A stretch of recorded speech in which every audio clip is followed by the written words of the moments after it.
감사합니다. 참 저희들의 부모가 되어 주신 아버지 하나님을 찬양합니다. 또 우리들어 자식을 주시며 부모가 되라고 말씀해 주시는 것에 대해서 감사를 드립니다. 하나님, 저희들 좋은 부모가 되고 싶습니다. 그렇지만 저희가 참으로 연약하고 또 부족하고 어떻게 해야 될지 모를 때가 많습니다. 또 부부의 뜻이 다를 때도 많습니다. 그래서 지혜를 구합니다. 여호와를 경외하는 것이 지혜의 근본이라 말씀하셨는데 저희들이 하나님을 경외하는 일에 진보를 나타낼 수 있도록 도와주시고 우리의 경외함이 우리 아이들에게 타고 흐를 수 있도록 우리를 주장해 주시옵기를 간구합니다. 이 시간도 저희들이 건의와 질서에 대해서 오늘 배우기를 원합니다. 주님께서 말씀하시는 건의와 질서가 무엇인지 깨닫는 시간 될 수 있도록 주께서 함께해 주시옵소서. 우리에게 한 민족 두 민족을 세 민족을 맡겨주신 주님 앞에 우리 모두를 의지합니다. 이 시간을 함께해 주실 주님 찬양합니다. 예수님의 이름으로 기도합니다. 아멘. 예, 반갑습니다. 오늘의 제목은 뭐라고요? 예, 권위와 질서입니다. 우리 저번 주에 했던 거 좀 잠깐 기억나나요? 저번 주에 뭘 했을까요? 우르륵 막 해가지고 예, 제일 중요한 거는 우리가 육아 지침이 뭔가 세상에서 말하는 것에 대한 생각을 가질 것인가, 아니면 하나님께서 말씀하시는 기준을 가지고 아이들을 길러 나갈 것인가, 그게 중요한데, 특별히 매에 대해서 세상에서는 아이들을 때리면 안 된다, 상처받는다, 이렇게 너무 많이 가르치기 때문에 성경과는 완전 반대거든요, 그것이. 그래서 이제 그런 성경적인 가치를 우리가 제대로 가져야 된다 하는 것에 대해서 이제 했는데, 혹시 그런 경우가 있었나요, 저번 주에? 근데 이제 우리가 가장 중요한 것은 자꾸 매를 들면 매를 들 일이 많거든요. 근데 이제 가장 중요한 것은 잊어버리지 말아야 될 것은 뭐냐면 하나님 사랑, 그리고 내가 이 아이를 사랑해야 된다는 거예요. 그러니까 99% 이상은 사랑을 하면 더 좋을 것 같아요. 하나님의 속성이 사랑이시기 때문에. 근데 그 사랑 때문에 어쩌다가 매가 나와야 되는데 매가 그 사랑이라는 미명하에 매를 안 들면 그게 이제 문제가 되는 거죠. 그래서 이제 약 1%의 매를 이제 우리가 그것조차도 안 들기 때문에 아이들이 이상하게 자꾸만 변해간단 말이에요. 이제 그것을 가르쳐 주기 위해서 저번 시간에 한 거고, 이제 오늘 6강에서 권위와 질서에 대는데, 요즘 세상에 권위와 질서가 있나요? 있는 것 같아요, 없는 것 같아요? 요즘 세상에 권위가 거의 점점 사라지는 것 같죠. 그래서 참 하나님께서 원하시는 것이 이제 잘 이루어지지 않는데, 요즘 세상에 참 보기가 권위와 질서를 보기가 참 힘들어진 그런 세대입니다. 그러면 우리가 어떤 권위가 있는 곳에서 권위를 주고 싶은 사람, 내가 저분에게는 권위를 주고 싶다, 그리고 자연스럽게 권위를 주고 있을 경우에는 어떤 경우에 그런가요? 그러면 이제 그거를 잘 알면 우리도 존경. 예. 그러니까 어떤 면에서 존경을 하게 되나요? 솔선수범하는 사람, 보온이 되는 사람, 또 인격이 괜찮은 사람, 또요. 신앙은 기본이고. 아이, 너무 경건하셔가지고 너무 경건하셔. 저는 나를 인정해주고, 그 다음에 지지해주고, 그 다음에 칭찬해주고, 그 다음에 내가 실수했을 때도 기다려주고, 예, 그렇게 그죠? 수용해주고. 그래서 이제 그런 사람들에게 나는 권위를 주는 것 같아요. 그리고 나를 신뢰해주고, 그죠? 그래서 우리 아이도 똑같이 그럴 거란 말이에요. 부모를 향해서 우리 부모가 본을 잘 끼치는지, 인격은 좀 가끔 더럽기도 하지만 좀 존경스럽다. 권위를 드리고 싶다. 권위라는 단어는 모르지만 그냥 마음이 그쪽에 싹 이렇게 우러러 보게 되어지는 그런 마음이 생길 수 있는. 그래서 이걸 종합을 해보면 나를 사랑해주는 사람이거든요. 그래서 가장 중요한 권위를 질서를 세워 뭐 이런다고 권위가 주어지는 게 아니라는 거죠. 그래서 부모가 권위를 잘 사야 되는데, 가장 중요한 것은 하나님은 사랑이시라라고 우리 아버지 하나님이 본을 보여주신 것처럼 사랑의 가장 본을 보이는 그런 이제 누구를 향했어요? 내 아이를 향해서. 그래서 우리 아이가 죄인된 모습이 나오고 연약한 모습이 나오고 왼수같이 어떨 때는 막 행할지라도, 그때 우리가 뭐 해야 되는 거예요? 사랑을 해야 돼요. 십자가에 죽어 비는 것을 아이한테 보여줘야 돼요. 그러면 권위를 안 줄 수가 없죠. 그래서 어릴 때는 사실 그걸 못 깨닫는다 할지라도 나중에는 깨닫겠죠. 처음에는 어려서 몰라서 권위를 안 줄지 모르지만 나중에는 애가 커서 언젠가는 정말 존경하고 권위를 주는. 그래서 우리가 잊어버리지 말아야 될 것은 정말 내가 사랑의 사람이 되어야 된다는 거. 아이를 인정해주고 칭찬해주고 격려해주고 지지해주고 실수할 여지를 주고. 그래 사람은 실수할 수 있어.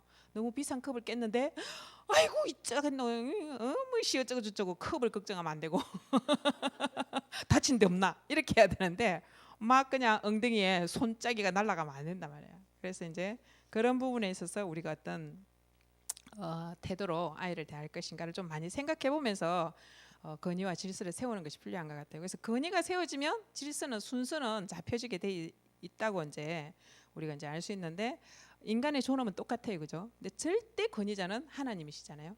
예수님이시고 성령님이시고 그리고 그분들은 다 눈에 안 보여요. 그래서 눈에 보이는 하나님으로 절대적인 권위를 가진 분을 보여주셨는데 그분이 바로 말씀이란 말이에요.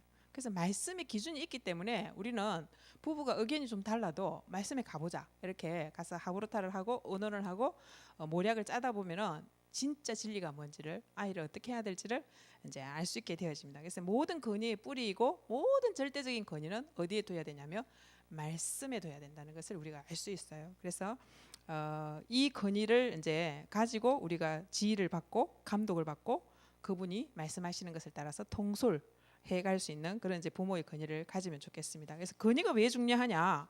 왜냐하면 하나님이 권위와 권세를 가지고 계신 하나님 아버지시거든요.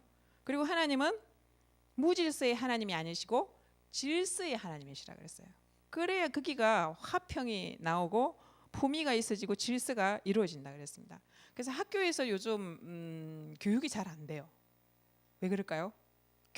교권이었거든요. 교권이 뭐예요? 교사의 권위가 없는 거예요. 권세나 권위가 없어요. 그러니까 가르칠 수가 없어요. 내려갈 수가 없어요. 가르침이.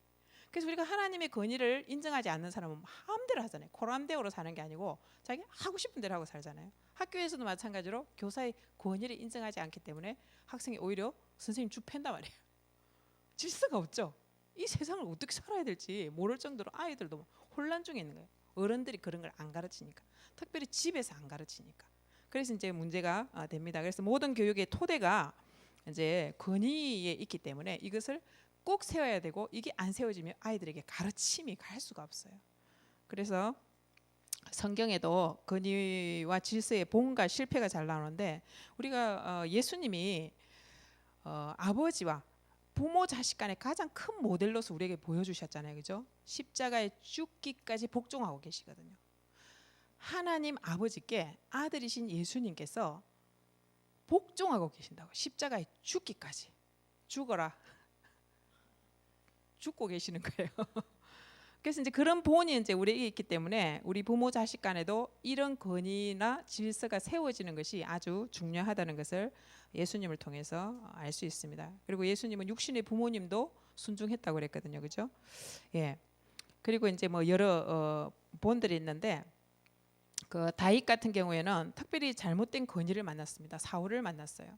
그런데 끝까지 하나님께서 이 권위를 그가 잘못된 권위를 사용하고 있지만 하나님께서 여기에 권위와 권세를 부여했기 때문에 나는 절대로 이 사람을 내 손으로 해결을 할 수가 없다. 원수를 갚을 수가 없다. 그래서 옷자락 조금 비었는데도 마음이 찔렸다 그랬거든요.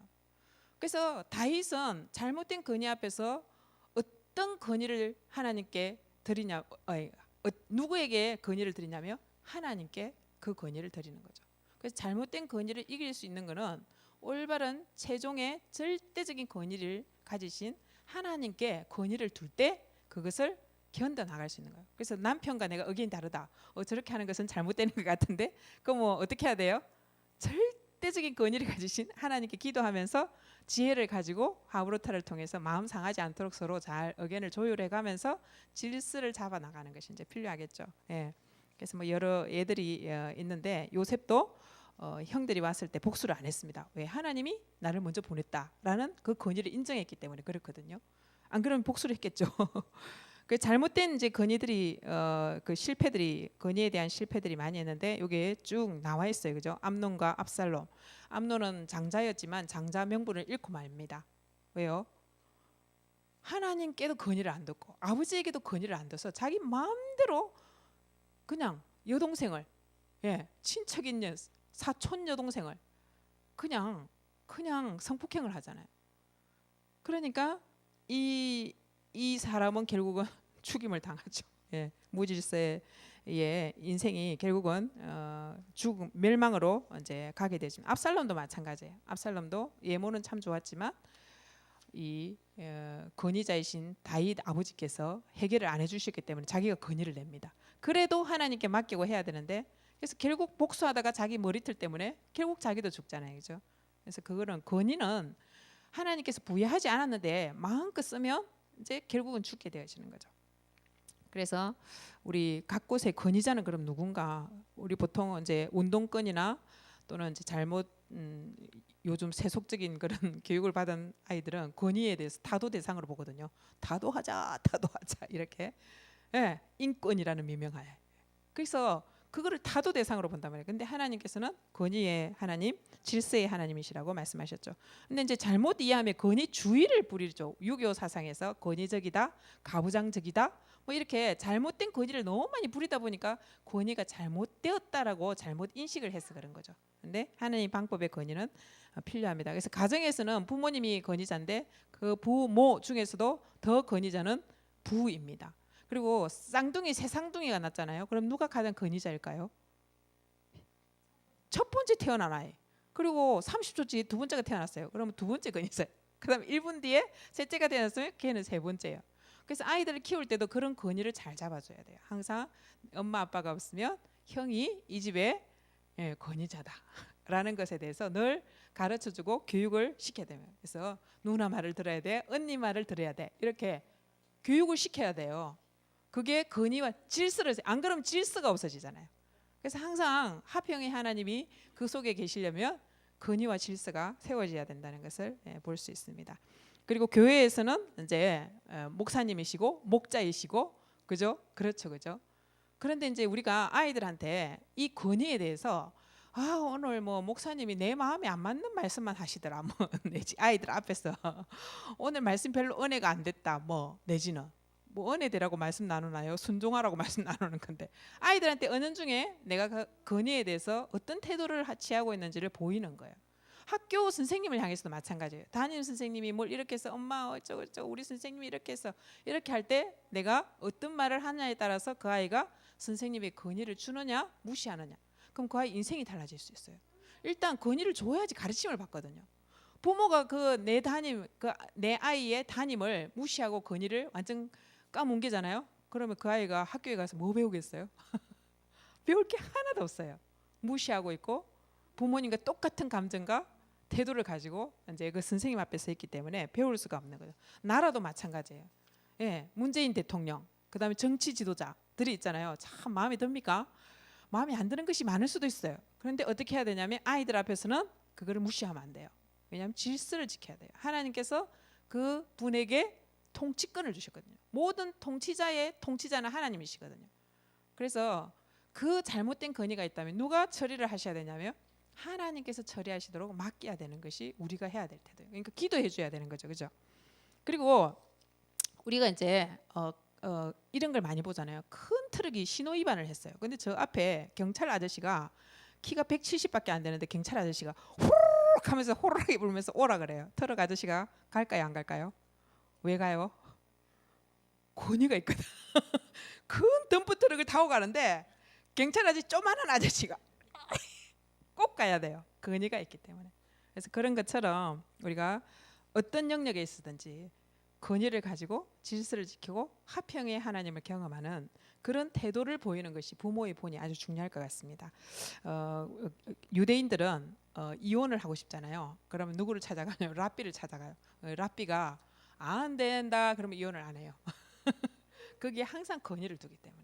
랍비 선생님께서 하나님의 말씀을 기준으로 해서 말씀하시는 것은 순종해야 된다는 것을 어릴 때부터 너무 몸에 전통과 문화 속에서 이렇게 이어져 왔기 때문에 그렇다는 것을 알 수 있습니다. 예. 그러면 우리 아이들이 이런 권위자, 부모에게 또 어디 학교를 가든지 권위자에게 나타내는 올바른 성품이 있어야 돼요.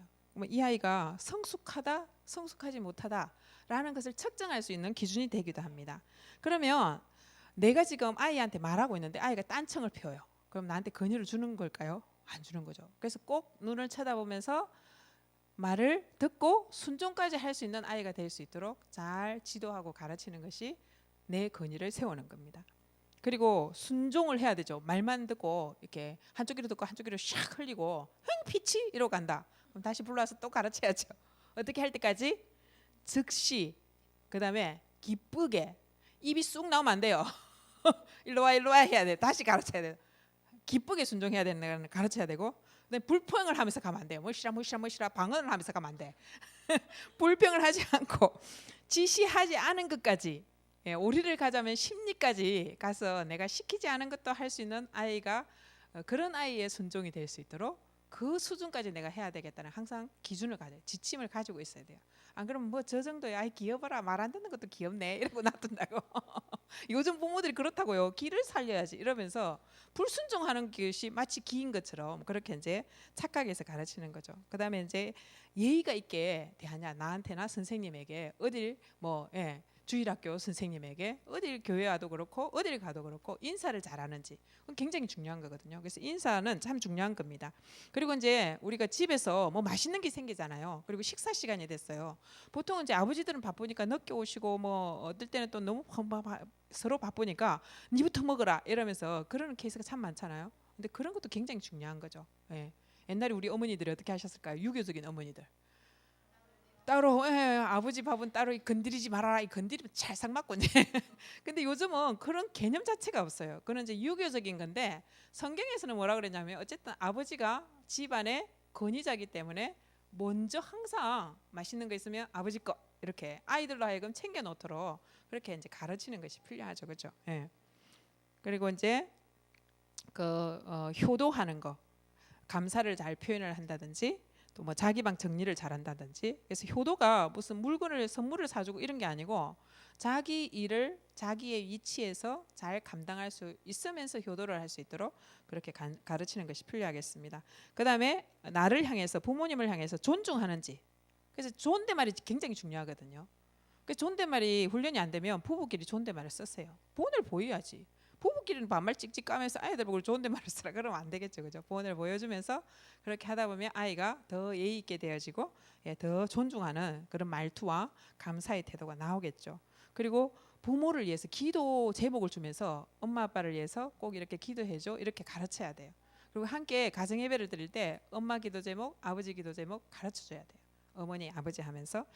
그래서 또 섬길 수 있도록 뭐 등을 좀 두드려 달라든지, 그렇게 뭐 물건을 좀 갖다 달라든지, 그리고 밥을 먹고는 싱크대에 갖다 줘 이렇게 요청도 하고, 그렇게 해주면 좋겠다 이렇게 하면, 니 그런 것도 안 하냐? 그러면 다른 집은 다 하는데.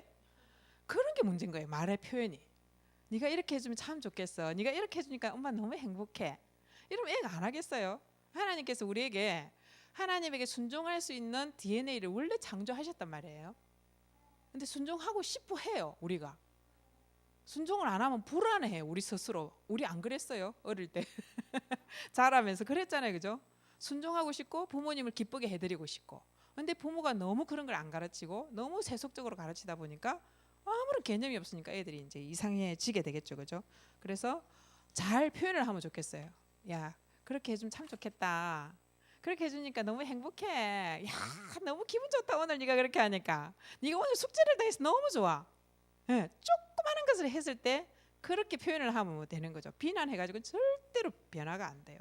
화가 나니까 이제 비난의 말이 나오고, 우리가 오랫동안 비난의 말을 들어왔기 때문에 그게 이제 자연스럽게 나가는데 우리가 이제 바꿔야 되겠죠. 그리고 이제 요즘 세간에 떠도는 권위와 질서를 세우지 못하게 하는 6번 올바르지 못한 가치관과 이제 태도가 나오는데, 뭐 요즘 프렌디 해가지고 친구 같은 아버지. 근데 그거 괜찮다고 저는 생각하거든요. 근데 그것만 있어요. 권위와 질서가 없고. 친구 같은 아버지도 있어야 되는데 그 앞에 뭐가 있어야 되냐면 권위를 가진 아버지의 상이 있어야 되는 거죠. 그래서 이것이 멋있다 그러면서 무례한 것을 멋있다라고 말을 해주면서 막 교육학자들이 또 뭐 그 뭐죠? 그 안젤리나 졸리 남편 브래드 피트, 뭐 그 아버지는 친구 같은 프렌디다, 뭐 이렇게 신조어까지 만들어내면서 자꾸만 멋있게 포장을 한단 말이에요. 비성경적으로 가도록. 근데 그것이 잘못됐다는 것은 이제 우리가 분명히 아는 것은 필요합니다. 그래서 뭐 민주적이다. 뭐 먹을래? 애들한테 물어보잖아요. 뭐 먹을래? 이렇게 아버지한테 물어봐야지. 그리고 할머니 할아버지가 계시면 할머니 할아버지한테 먼저 여쭤봐야지. 애들 보고 너 뭐 먹을래? 이렇게 한다고요. 틀려 먹었어요, 그죠? 그래서 애들이 참 소중하고 귀중한 존재이지만 순서가 틀렸다는 거죠. 순서를 질서를 어떻게 할 거냐. 그게 이제 굉장히 중요합니다. 그래서 민주적으로 투표를 할까? 이렇게 안 해야 돼요. 아버지가 결정하는 거, 어머니가 결정하시는 것에 대해서 순종하고 기쁘게 즉시 불평하지 않고 춤을 추면서 따라올 수 있는 그런 아이로 어릴 때부터 이렇게 가르치고 훈련을 이제 해 나가는 것이 필요하겠죠. 네. 그래서 아이들은 뭐 착하기 때문에 성선설 아니라 그랬죠. 죄인이라 그랬죠. 죄인. 똑같은 죄인이에요. 그리고 좋은 것이 좋지 뭐 크면 다 알아서 할 거다. 아이, 너무 그렇게 안 해야 된다. 쪼매나게 뭐 알겠노? 다 합니다. 전부 다 합니다. 그래서 그런 이제 잘못된 가치를 이제 가치관을 바꿔야 되고, 그리고 이제 아이들이 불평을 한다든지 또는 썩난 모소리로 막 대답한다든지, 그리고 부모를 판단하고 막 엄마는 옆집 엄마하고 달라 뭐 이러면서 나 옆집 가서 살 거야 뭐 이렇게 비교한다든지, 그리고 협박하잖아요. 밥 안 먹고 집 나갈 거야. 그럼 보통 엄마들은 그래 집 나가보라 이렇게 하죠. 그럼 돼요 안 돼요? 안 되죠. 진짜 집 나가면 어떡하려고. 일로 와봐. 다시 말해봐. 응. 그 말이 오라? 진짜 집 나갔으면 좋겠어? 엄마는 네가 집 나가면 엄청 울고 슬퍼할 것 같은데 이렇게 이야기하지. 집 나가보라 그래 이러면서 같이 이제 화를 내면 안 되는 거죠. 그래서 또 협박하는 거, 그다음 부모를 조정하고 싶은 거. 어떤 아이들은 계속 아픈 척해요. 그리고 어떤 아이들은 울어요. 부모를 조정하죠. 어떤 아이들은 이 마트에 가가지고는 그냥 들어눕습니다. 부모를 조정할. 왜냐하면 엄마가 창피한 것을 이용해서 조정해가지고 자기가 원하는 것을 사고 싶은 거죠. 근데 그런데 지면 안 되는 거예요. 그럴 때 꼭 이겨야 돼요. 어떻게 이길지는 알죠?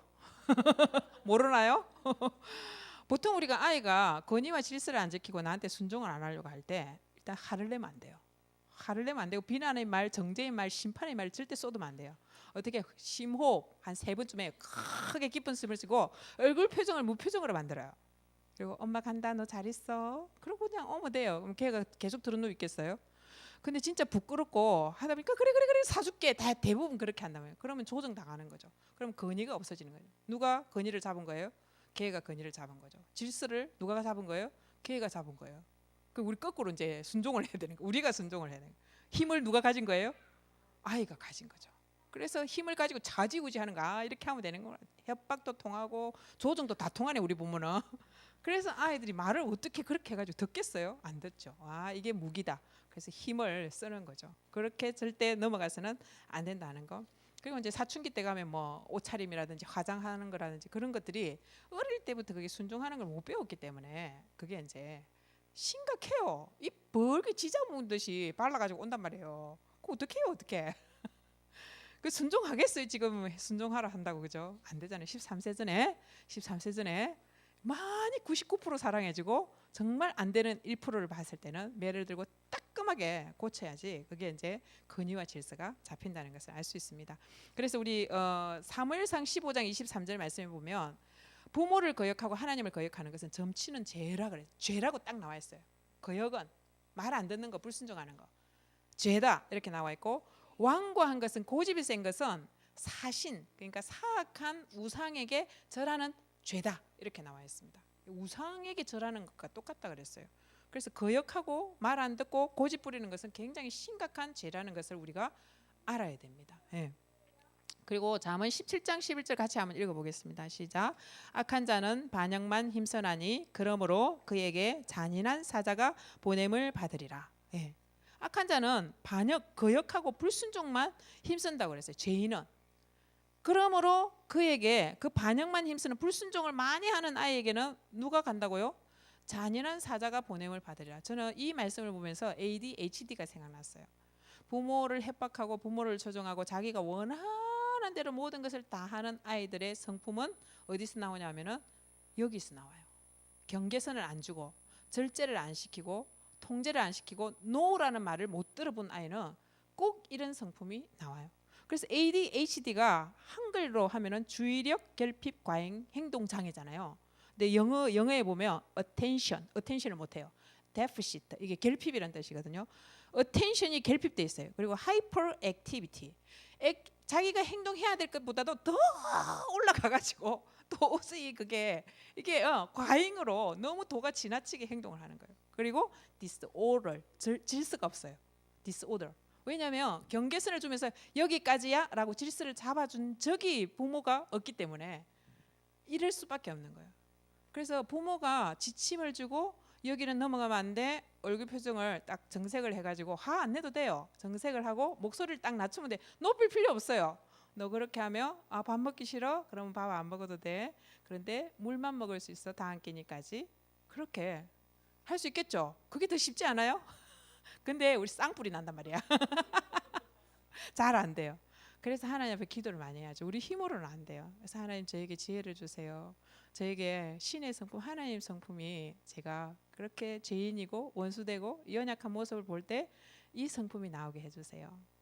네, 그렇게 이제 기도를 해야 되겠죠, 그죠? 그래서 저는 이 말씀이 참 잔인한 사자가 그런 아이들에게 가서 ADHD 증상을 너무 잔인하잖아요, 그죠? 자기만 잔인한 게 아니고 다른 사람을 얼마나 괴롭히는지 몰라요. 한 학급에 4-5명 있대요. 제가 교사들을 많이 알거든요. 4-5명 있대요. 한 학급에. 그러니까 교사가 얼마나 힘들겠어요. 그 옆에 있는 아이들은요. 누구 때문이에요? 부모가 잘못 길러서 그런 거죠. 애가 무슨 죄가 있어요? 저런 애가 교육시키는데 잘하는 거죠. 그래서 굉장히 이렇게 경계가 되는 그런 말씀이라는 것을 알 수 있습니다. 요 이제 7번에서는 잘못된 건의자에 대해서 한번 읽어보시면 좋을 것 같아요. 이 15세 청소년인 다니엘과 세 친구가 황관장 리더에게 건의자에게 지금 이 건의자는 황관장이거든요. 황관장은 지금 고기를 먹고 이 우상 그 제사 지내는 데서 온 고기를 먹어야지 너희가 통통해가지고 왕 앞에 가서 잘생길 수 있어. 이게 지금 목표란 말이에요. 그래서 그 내용을 정확하게 잘 알고 다니엘과 세 친구는 딱 그거를 요게 부드러운 태도로 왜 우리 보고 먹으라 합니까? 우리는 여호와 하나님만 섬깁니다. 이게 아니에요. 예.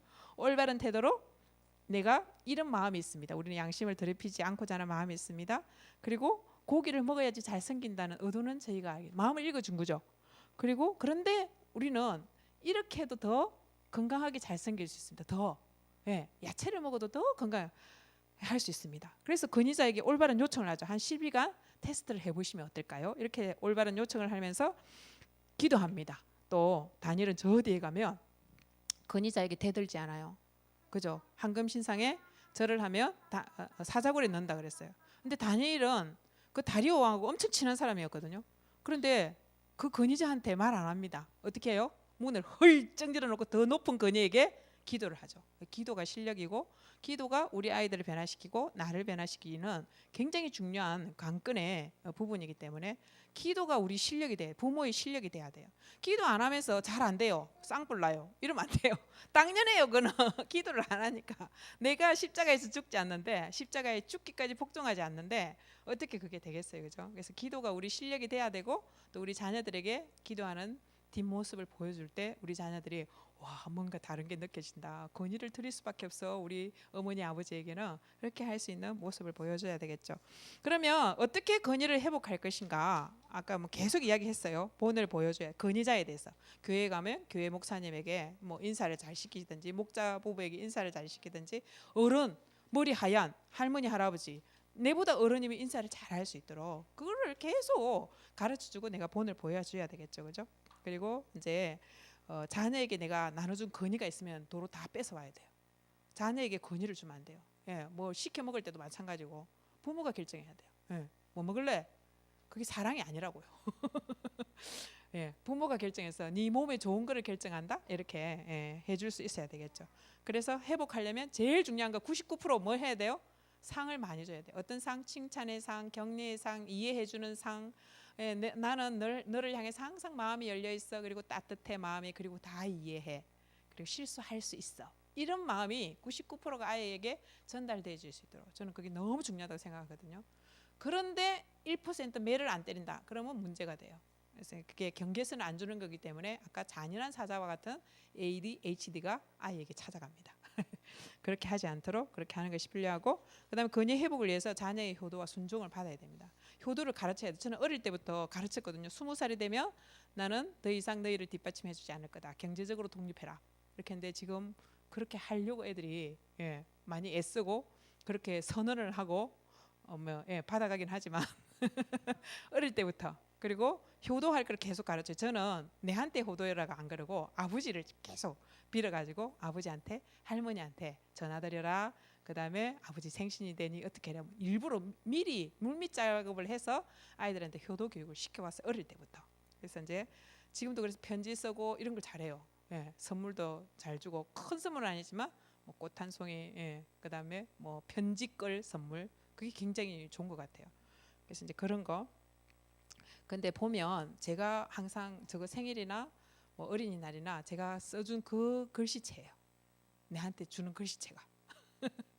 그래서 주고 받는 것이 굉장히 중요하구나 이런 것들 이제 많이 생각이 듭니다. 그래서 오늘 우리가 그 제일 밑에 보면은 새롭게 배운 교훈은 무엇인가 어떻게 실천할 수 있겠습니까 이렇게 했는데 여기 이제 한 애를 제가 적어놨어요. 뭘 이제 이 아이는 아주 잘하는 요청을 하고 있어요. 아버지 뭘 사주세요 그랬어요. 지금 아버지 저는 그 로고가 갖고 싶은데 사주세요. 그런데 이 아이가 어떻게 요청? 아버지가 원하시면 사주세요. 이렇게 교육을 시키는 거죠 아이한테. 그리고 이게 합당하다고 생각되시면 저에게 사주세요. 아니면 안 사줘도 된다는 표현이에요. 그래서 아버지가 뭐라 그러냐면 기도하면서 기다려 보자 그랬어요. 발이 안 사줘요. 발이 안 사줘. 이 건의를 이렇게 찾아와야 돼요. 그래서 2, 3주 기다리게 하고 정말 이 아이에게 좋은 것이다 싶을 때는 그때 사주면 되는 거예요. 근데 우리는 사달라고 하기 전에 다 사주잖아. 그래서 요즘 아이들이 절제도 없고 통제도 없고 기다릴 줄을 몰라요. 기한 줄을 몰라요.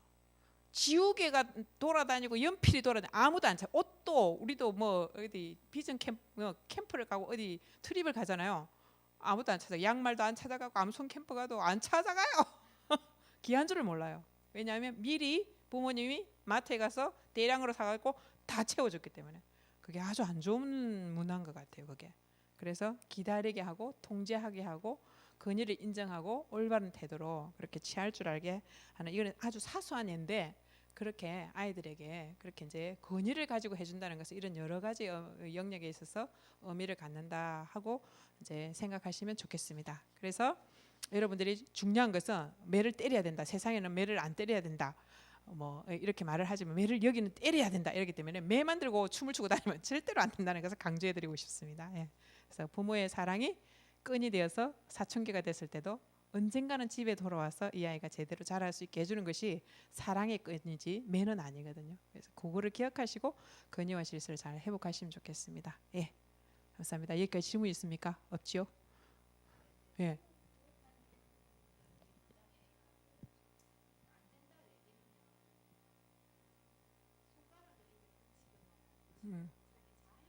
음, 좀 심각하다, 그죠?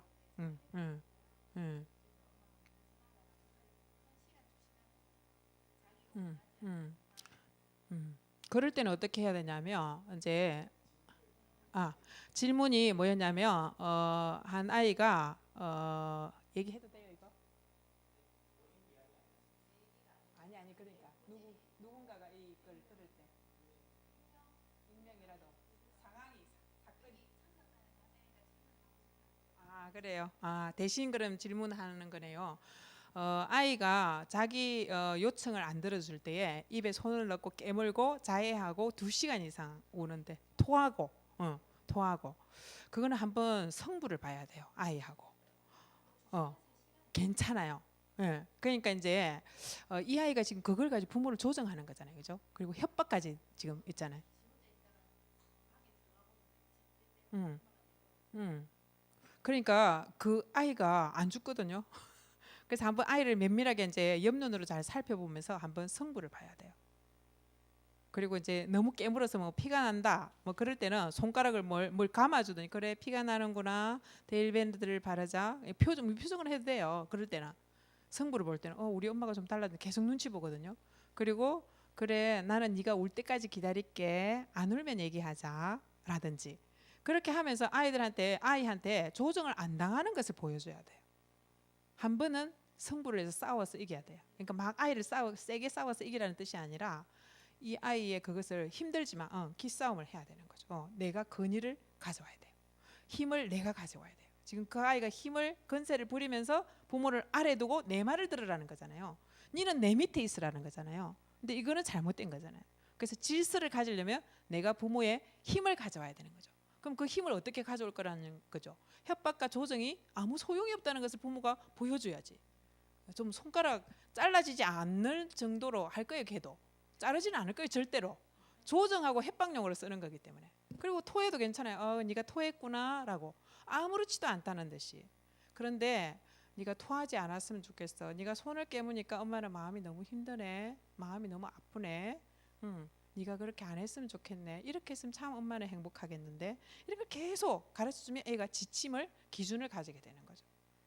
그래서 그런 거를 좀 하다 보면 처음에 땀빡 안 끓여줄 수도 있는데 그거를 시작하고 엄마가 더 이상 내게 조정이 되지 않고 협박을 당하지 않는구나 하는 것을 아이에게 분명히 보여주는 것이 힘을 다시 되찾아오는 거예요. 네. 힘으로 깔아 뭉개보면 우리가 몸으로는 이기죠. 근데 그런 걸로 이기는 게 아니잖아요 지금. 네. 아이의 머리 꼭대기에 앉아서 내가 지혜롭게 그 아이를 힘을 가져와야 되는 거죠. 네. 그렇게 한번 해보라고 하세요. 그리고 많이 안아주고 그리고 미리미리 채워주지 않고 그죠? 너무 알아서 채워주지 않고 너무 떠받들지 않고 그러는 것도 좀 필요해요. 기다리게 하고 아이가 통제를 받게 하고 그 다음에 순서가 이 집에서는 네가 세 번째다라는 것을 가르쳐줘야 돼요. 항상 아버지 1번 어머니 2번 밥을 먹을 때도 아버지부터 숟가락 드셔야 돼. 이게 유교적인 것 같은데 이 순서가 굉장히 중요하거든요. 그래서 그런 것들을 가르쳐주고 먹을 것이 생겼을 때 아버지 먼저 갖다 드려. 그리고 어머니한테 줘야지. 그 다음에 네가 먹어. 이렇게. 근데 우리는 먹어라. 안 먹으면 죽을까 봐. 배고파 죽나요? 걔가 우리 1번이기 때문에 우리 집에 1번으로 내가 만들어 놓은 거예요. 우리가 거기 힘을 주고 건의를 준 거예요. 답이 좀 됐나요? 일단 그거를 하면 아이를 봐가면서 이제 어떻게 해야 될지 또 뒤에 또 답이 좀 나올 것 같아요. 그러니까 그러니까 순종 자체를 안 하잖아. 지 멋대로잖아. 지가 이 집이 대장인데 뭐 왜 누구 말을 들어 자기 하고 싶은 대로 하죠. 그거를 가져와야 돼. 싸워서 싸워노라 이겨노라. 누구를 위해서? 아이를 위해서. 그런 아이가 학교 가서 사랑받겠어요? 왕따 당하죠. 꼭 싸워서 이겨야 돼요. 네, 좋은 질문이었습니다. 예. 맞아. 맞아.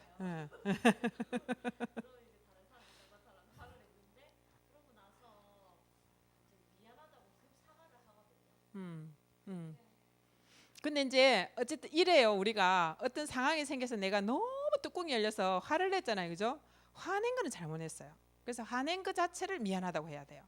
근데 아이가 잘못한 것을 덮어두고 내가 화낸 것 때문에 아이가 잘못한 것까지 덮어둬버리고 그냥 내가 너무 화를 내서 미안했기 때문에 이 문제를 그냥 넘어가요. 그러면 안 되는 거죠. 화낸 거는 내가 잘못했다. 엄마가 화 안 내도록 다음부터 노력할게. 근데 너는 뭘 잘못했어? 엄마한테 너도 사과해 줄래? 이렇게 물어보면 되죠. 그 다 물었다요 그게. 질문하고 답하게 하고 지가 생각해 보게 하고 그렇게 하는 거죠. 근데 사실은 엄마가 미안한 것도 있는데 네가 이렇게 해서 엄마가 화가 난 것도 있으니까 네가 좀 사과를 해야 될 것 같은데 라고 큰 소리 지를 필요가 없어요. 일단 얼굴 표정을 무표정하게 만드는 거 연습을 하세요. 아이들하고 싸울 때는 무표정하고 화가 날 때 3번만 하면 화가 많이 사그러들어요. 그랬거든요. 굉장히 중요한 것 같아요. 왜냐하면 화를 내는 것이 하나님의 의를 이루지 못한다고 했기 때문에 화는 일단 안 내야 돼요. 화는 하나님이 원치 않는 거기 때문에. 근데 우리는 화를 내죠. 그렇지만 사과를 해야죠. 그럼 화를 냈어요. 엄마도 계속 주님 닮아가고 싶어. 근데 화가 나네. 네가 참 소중한 아이인데 엄마는 네한테 화를 내서 너무 미안해. 그게 부끄럽기도 하고 엄마를 위해서 기도해줘. 이렇게 내 연약함을 있는 그대로 이제 하면 되는데 아이가 잘못한 것까지 싹 없애버리고 그냥 미안해하고 끝내면 뭐야? 그럼 걔가 이 집의 대장이잖아요. 엄마가 잘못한 것만 탓하고 넘어가는 거니까 그러면 안 되겠죠. 됐습니까? 좋은 질문이었습니다. 또 질문 있습니까? 없지요. 그러면 마치겠습니다. 질문까지 다 마쳤네요. 저는 집에 갑니다. 그러면 우리 주사부님 나오시겠습니다.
자, 그럼 시작하도록 하겠습니다.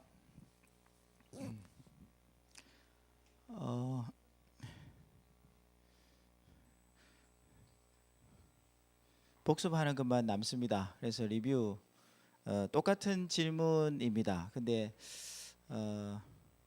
복습하면 또 그만큼 유익이 있을 겁니다. 자, 그러면 1강 리뷰 해보도록 하겠습니다. 1강에 암송이라는 말에 가장 가까운 말로서 존재 자체에 가득하게 하다라는 의미의 히브리어는 하야. 좋습니다. 말씀을 암기했는데 그것이 삶의 변화로 이어지지 못하는 이유는 그렇죠. 암기죠. 암기는 다 사라지게 돼 있죠. 그죠? 그리고 존재 자체로 내려오지 않기 때문에 내 삶에 이 말씀이 적용되어질 수가 없습니다. 여기 붙어 있다가 사라져 버리는 거예요. 공부도 이런 학습법이 있어요. 여기 붙여놨다가 사라지는 학습법을 똥파리 학습법이라고 그래요. 자, 암송하는 구절의 의미를 제대로 파악하기 위해서 첫 번째 해야 할 일은 단어의 뜻을 알아야 됩니다. 부모가 양육의 주도권을 쥐지 않으면 누가 주도권을 쥐게 될까요? 오늘은 이제 아이에게 간 권위를 가져와야 된다 하는데 아이에게 뺏기면 그 아이에게 넘어간 이 권위를 누가 조정을 합니까? 아이 속에 있는 죄성을 가지고 사단이 조정을 하게 되겠죠. 그래서 뺏기면 안 됩니다. 자, 2강 하겠습니다. 한국인이 중국인보다 영어를 잘하지 못하는 이유는 어순입니다. 세상에서 가장 시끄러운 유대인 대학 도서관은 예시바 그 대학 도서관의 그 영상을 그때 같이 보셨잖아요. 그걸 보시면서 하브루타는 저렇게 하는 거구나. 때로는 이렇게 논점으로 싸우게 될 때도 이게 정상적인 거구나라고 이렇게 생각하시면 됩니다. 우리 그 유교 문화에서는 상당히 용납하기가 어려운 분위기죠, 그죠? 하지만 논점으로 이게 서로 질문하고 대화하고 때로는 논쟁까지도 갈 수 있다. 그렇게 할 때 정말 전두엽이 이렇게 풀파워로 가동되는 걸 느껴질 겁니다. 저도 하브루트 하면서 한 목사님과 이제 그 하나의 논점을 선택을 하게 돼 있어요. 그래가지고 내가 이것을 주장하는 그 하브루트를 하게 됐는데 지금까지 그 어떤 세미나에 가서 그 이제 했던 것보다 가장 그 순간에 머리를 많이 썼던 것 같아요. 그리고 더 좀 아이러니한 거는 하고 나서 이 논점을 바꿔가지고 다시 이제 반대편 논점을 가지고 내가 주장을 하게 됐거든요. 그러니까 또 완전히 또 새롭게 시작해야 되는데 그때도 내 머리가 정말 이렇게 엄청나게 지금 과부하 걸리고 있구나 이런 느낌이 많이 왔습니다. 그만큼 머리를 많이 쓰게 된다는 거 도움이 많이 됩니다. 그렇게 하고 난 주제는 한 달이 지나도 그대로 다 남아 있어요. 지금도 그때 그 논점 가지고 토론했던 내용들이 다 남아 있거든요. 자, 그 다음에 뭐뭘 하면 땡땡을 하면 내가 아는 것과 모르는 것의 차이를 알게 된다. 설명을 하는 거죠. 그 아이에 뭐 가르치면 다시 내한테 설명해봐라고 이렇게 요구해 보면 좋습니다. 이러한 인지를 메타인지라고 그런다. 질문의 힘이라는 책에서 좋은 질문을 갖춰야 하는 조건 두 가지. 구체적이고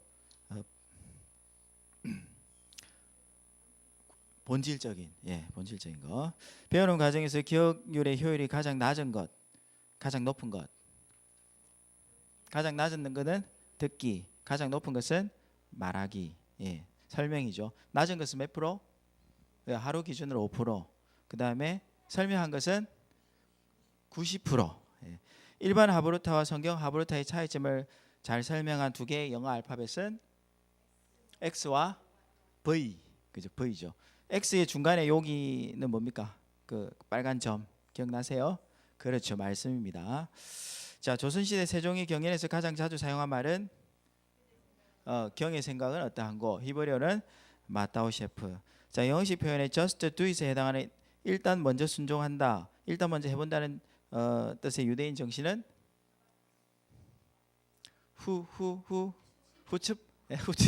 후츠파 정신입니다. 그래서 이 정신으로 오병이에서 지금 막 새로운 걸 막 도전을 많이 하고 있습니다. 선생님들이 많이 힘드시겠지만 얻는 교훈도 많고요. 자, 통계상 4강 통계상 자신이 세운 계획을 1년 뒤에 성취하는 사람은 몇 프로인가? 10%였습니다. 열의 9은 계획을 해도 그 실현을 못 한다는 거죠. 하인리 법칙이 1대 29대 300에서 각 숫자가 의미하는 것은 1은 대형 사고죠. 29는 그 밑에 경미한 사고들, 경미한 그렇죠. 그런 사고들인데 좀 대형 사고 이전의 그런 사고들.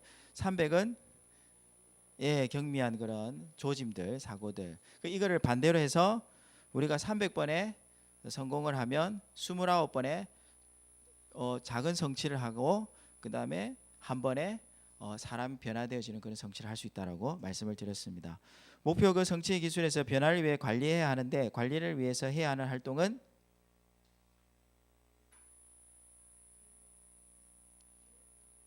측정. 그래서 항상 과제 점검을 하고 있습니다. 우리가 반복해야 될 6가지 교육 내용 무엇입니까?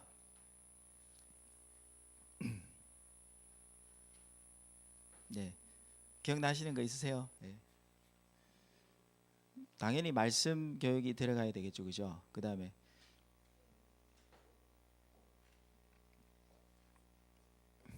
네. 보셔도 됩니다. 이렇게 보셔도 됩니다. 이 보는 게 목적입니다. 요게 지금 4강입니다. 4강.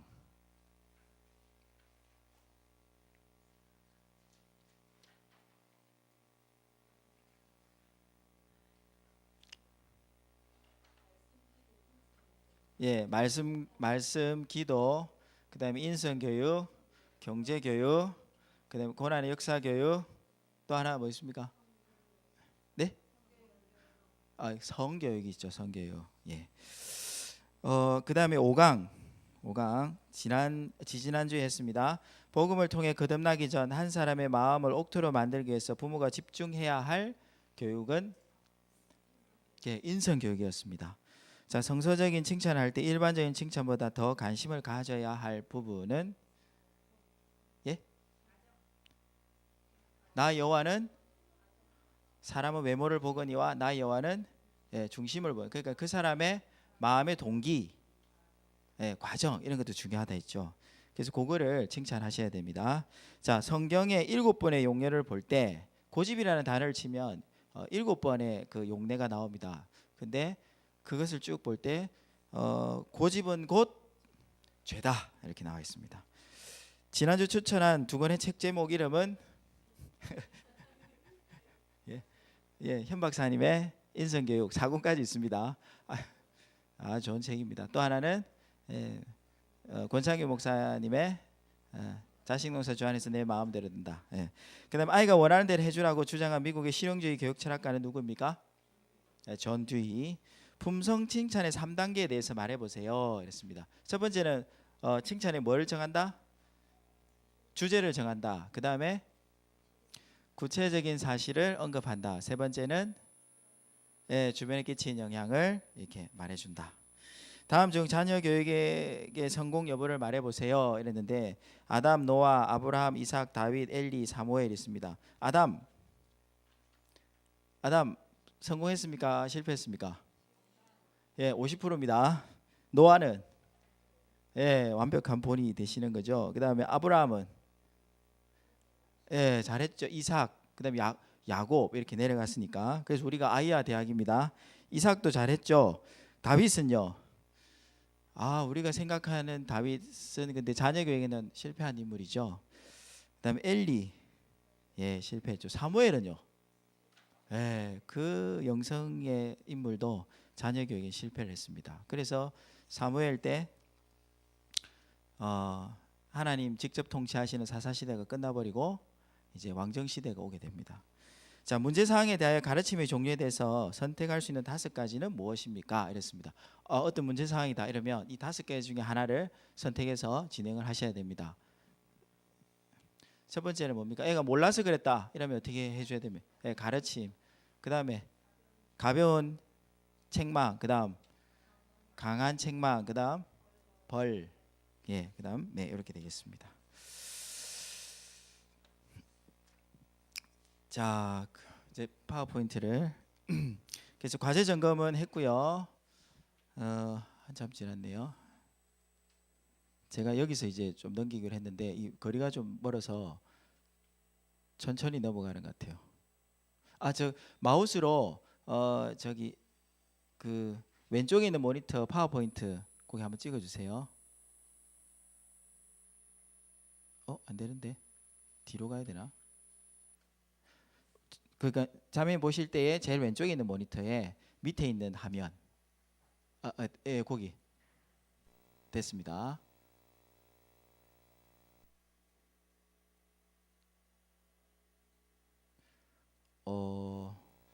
이거네요. 제가 잘못 눌렀네요. 자, 아까 그래서 시간이 오늘 그 업데이트 때문에 과제 점검 미리 했습니다. 그 다음에 작가의 나눔도 다 하셨고요. 그 다음에 적용 교훈이 있네요. 이 중에 이제 한 가정이 저한테 피드백을 준 것에 대해 잠깐 나누면 정말 아이가 통제가 안 됐었는데 이제 좀 이렇게 시행착오는 있었지만 아이의 손바닥을 때리기 시작했습니다. 그런데 아이가 맞고 나더니 정신을 차리고 아빠가 이야기할 때 이제 순종해야 되겠구나 이런 생각을 하고 한 2번, 3번 이야기했을 때 얘가 이제 듣기 시작했습니다. 그러면서 부모가 이제 여러 번 이야기해도 통제가 안 돼서 아이에게 막 매여서 이렇게 막 쫓아다니면서 챙겨야 되고 뭐 그때마다 이렇게 스트레스 상황 가운데 있었는데 갑자기 집안에 아이가 말을 듣기 시작하니까 부모가 상당히 힘이 왔답니다. 그리고 새로운 세계를 경험했다 이렇게 이야기를 하더라고요. 그러니까 와 이런 말을 듣구나 말해서 그러니까 아이에게 대할 때에 훨씬 더 좋은 표정 또 이렇게 훨씬 더 여유 있는 마음으로 아이를 대하게 됐답니다. 그러니까 결국 아이가 유익을 얻게 된 거죠. 그 이야기를 해주더라고요. 신세계인데요 이렇게 이야기하더라고요. 그리고 저는 지난 한 주, 2주 동안 계속 이렇게 이 그릇에 대해서 생각을 좀 많이 하게 됐습니다. 그래서 이번 그 하고도 관련해서 이 그릇에 대한 묵상한 것을 잠깐 나누고 오늘은 다른 오늘 앞에 했던 강의 내용을 가지고 하브루타를 한번 해보도록 그래 하겠습니다. 그래서 사도행전 9장 15절에 보니까 예수님께서 바울 형제님을 향해서 이렇게 이야기합니다. 주께서 이르되 가라 이 사람은 내 이름을 이방인과 임금들과 이스라엘 자손들에게 전하기 위해 택한 나의 그릇이라. 바울 형제님을 향해서 택한 나의 그릇이다 이렇게 이야기했어요. 그래서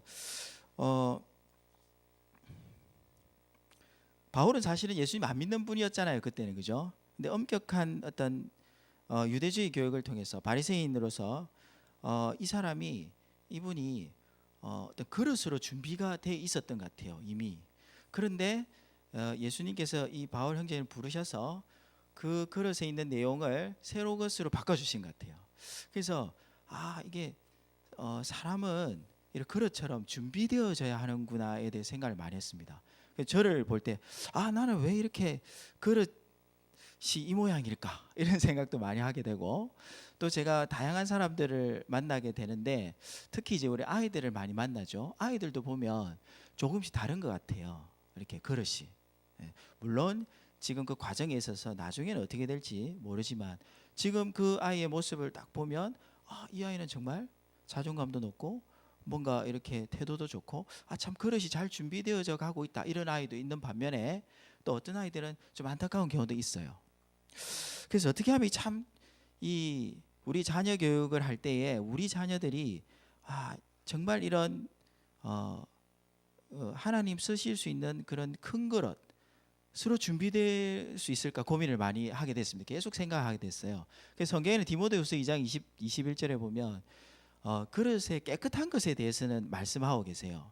누구든지 깨끗하면 쓴다 이렇게 이야기하고 있지만 그릇의 사이즈에 대해서는 성경에 직접적으로 언급한 것은 없는 것 같아요. 그래서 고민을 하면서 어떻게 하면 우리의 자녀들이 정말 큰 그릇으로 준비될 수 있을까 이렇게 생각을 하게 됐습니다. 그래서 이 토기가 있는데 이게 이제 이게 빗살무늬 토기 그냥 가져왔습니다. 여기 보면 이게 큰 그릇이 되려면 이제 그 그릇의 깊이가 있어야 되고 그 넓이가 있어야 된다. 그래서 어떻게 하면 우리 아이들의 그 깊이를 더할 수 있을까? 어떻게 하면 이 아이들의 넓이, 용량을 더 넓힐 수 있을까? 이걸 생각하게 됐는데 깊이를 더하는 것에 대해서는 이거다 이런 생각을 했어요. 첫 번째 보니까 이제 기독교 윤리, 그 성화, 성품 이 교육이 잘 들어가야 된다 생각이 됐습니다. 그래서 우리 아이들이 하나님 말씀에 근간한 이 성품 교육이 잘 돼 있을 때에 아이들의 이 깊이가 더 결정되어진다는 생각이 됐어요. 그 다음에 어느 나라 사람이든 그 나라에 뿌리가 있는 그 나라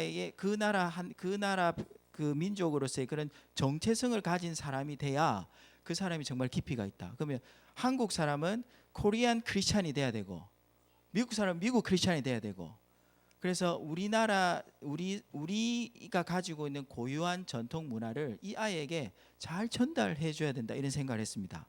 그래서 제일 중요한 것은 이제 역사 교육이 되겠죠, 그죠? 역사 교육이 정말 중요하고 그다음에 뭐 민족의 정체성이 다 비슷한 말인데 그래서 이 아이에게 정말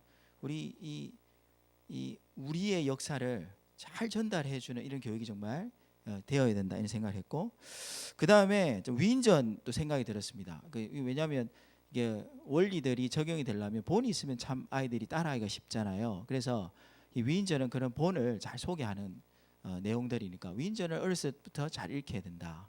그 다음에 우리 지금 오병이에서 책을 또 새로 누군가 기증을 해주셔서 새로 책을 봤습니다. 근데 오늘 가보니까 아이들이 책이 이제 꼽을 공간이 없으니까 아이들이 포기해야 될 책과 또 새롭게 이제 이거는 절대 포기할 수 없습니다라고 적어놓은 책들이 있어요. 그걸 쭉 보니까 애들이 세계 명작 이거를 포기하면 안 된다고 적어놨더라고. 잘 안 보는 것 같은데 그걸 적어놨더라고요. 그게 전집 원래 애들이 잘 안 보잖아요. 주로 뭐 만화책 많이 보잖아요. 근데 그걸 적어놔서 제가 이게 참 마음이 흐뭇했습니다. 그래서 이런 명작을 읽히면서 아이들의 이런 감성의 그 깊이가 더해져 가야 된다 이런 생각이 됐고요. 그 다음에 이제 인문고전. 그래서 저번에 우리 세인트 존스 대학의 그 소개를 잠깐 했는데 그 세인트 존스 대학은 4년 동안 하는 게 뭐냐면 인문고전 100권을 선택을 해서 그것을 읽고 그것을 토론하고 말하고 토론하고 이렇게 그 리포트를 쓰고 하는 것이 전부입니다. 전부. 그것만 딱 하고 졸업을 하는데 졸업생들이 사회에 나갔을 때 상당한 영향력을 미친다는 거죠. 어떤 우리는 뭔가 기술 교육도 좀 하고 뭐 그래야 취직을 할 거리 생각하지만 그 대학을 100권을 읽고 토론한 아이들이 졸업해서 그 사회에서 끼치는 영향력이 엄청나다는 거죠. 그래서 이 대학은 이걸 알고 있었구나. 그러니까 이 대학은 이 어떤 기술을 가르치기 이전에 그 그릇을 준비하는 그런 교육을 하고 있구나라는 생각이 들었습니다. 그래서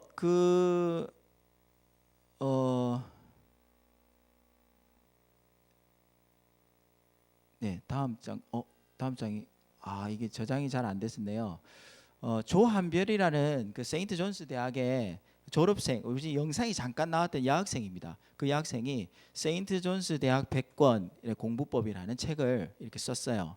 그래서 아직 읽어보지는 않았지만 어떻게 공부했는지 이제 인투이션을 얻을 수 있을 것 같습니다. 그래서 제가 다음에 한번 꼭 읽어보고 우리 유인물에 나와 있네요. 세인트 존스의 고전 100권 공부법 이렇게 되어 있습니다.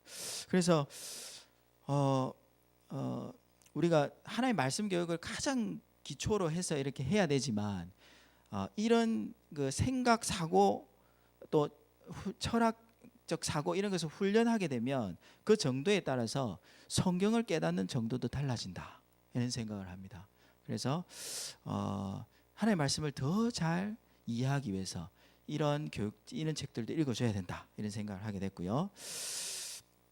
그 다음에 이제 그 그릇의 넓이 이를 이제 확장시키는 교육은 어떤 게 있을까?